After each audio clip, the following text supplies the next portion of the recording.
Hello Papito, and we're back with another video. The Dolphins are very unlucky to be the AFC team that went 10-6 and still missed the playoff. For God's sake, the Bears won 8-8 and the Washington football team went 7-9, still made the playoffs. And the Dolphins under Brian Flores that had a lot of talent on the defensive end and had a decent offense too. They had Tua Tagovailoa, Devontae Parker, Byron Jones, Kyle Van Noy, Shaq Lawson, and they still didn't make the playoffs. Let's start with how they got to this point. I mean, there was a lot of ups and downs that went to get the Dolphins to 10-6 and missing the playoffs. And let's start off with the fact that they've had to trade lots of valuable assets in order to get the draft picks that they use on valuable players like Tagovailoa, Austin Jackson, Noah Igbinoghene. They've had to trade Minkah Fitzpatrick, Laramie Tunsil, Kenyon Drake, Ryan Tannehill, Jarvis Landry, and Jay Ajayi. This year's draft, they had 3 picks in the first round, which is crazy. And that came in from the Texans, who are in the middle of a doomed rebuild because they were supposed to have the 3rd overall pick, and they're spending the most money on players and they're going nowhere. Even JJ Watt said it perfectly, like, Deshaun Watson, I'm sorry that you wasted a year here, but we're still talking about the Dolphins here. They have the 3rd pick in 2021. So if you go 10-6 and you get the 3rd pick, there's a lot of stuff that could have happened that could really push your team up. But we need to talk about what they did in this season. No one expected them to be good. I expected them to be 3rd in the division, above the Jets, but lower than the Patriots and the Bills. I didn't expect the Bills to have such a good season,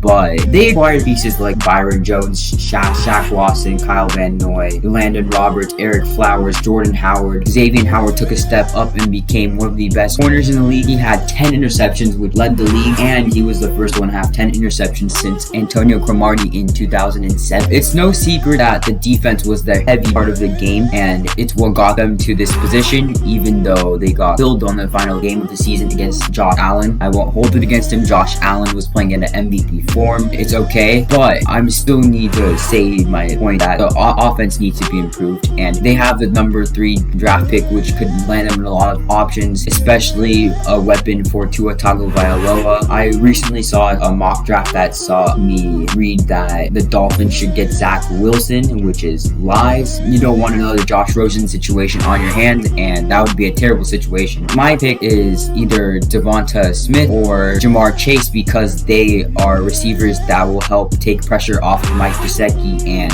Devontae Parker. But Tua Tagovailoa will benefit from having an offseason. He literally had no time because he had a rehab from an injury, and the fact that the offseason was shortened and he didn't have a preseason to work with. I know people are going to bring up comparisons like Justin Herbert, this and that. Justin Herbert had a top 10 offense to work with. He had Keenan Allen, Jalen Beaton, Hunter Henry, Joe Reed, and he had many more pieces to work with. I know that Tua Tagovailoa had Ryan Fitzpatrick to work with, and it was fun watching them both play. I know that we saw games where Tua Tagovailoa showed potential, especially against the Chiefs, where he ran for a lot of yards and threw for 260 yards and a few touchdowns in a very close loss. And I really appreciate Tua Tagovailoa for showing potential there. And Alabama is just a carousel quarterbacks that go in the first round right now. Mac Jones looks like the next thing, even though Tua Tagovailoa went for him. And now, my verdict for this one is the Dolphins can make it even further. If the Dolphins made the playoffs, Brian Flores is easily the coach of the year because last season they were 5-11 and they looked like they were tanking to try to get Tua Tagovailoa. Justin Herbert was never in their game plan. They always wanted Tagovailoa, and I know that because I didn't hear about Herbert until the Rose Bowl and that kind of stuff, because Tua Tagovailoa was part of Alabama, and we all know about them winning the national championship trophy for college and that kind of stuff.